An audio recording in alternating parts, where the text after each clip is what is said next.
internet yi nga xam ne yéenay seetaan NGTV ñu ngi leen di nuyu di leen wax ngeen dal ak jàmm abonné leen suñu chaîne ndax dafa jotee ay xibaar ak ay jàngat yu wér te wóor Ousmane Sonko nag niki tey jii daal dinay dem fële ca Daaru Muxti ba mu fa demee nag daal dinay gisee ak ki nga xam ne moo di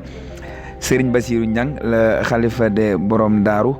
Ousmane Sonko dem na fa toog ak moom waxtaan def fa discours bu am solo moom njiital Pastef di Ousmane Sonko. naka noonu tam waa Pastef bu Tivaouane ñoom it niki tey jii organisé nañ benn marche fële ca Tivaouane comme ni leen ko waxee woon démb préfet ba daal dina koy autorisé ñu nar koo amal foofu ca Tivaouane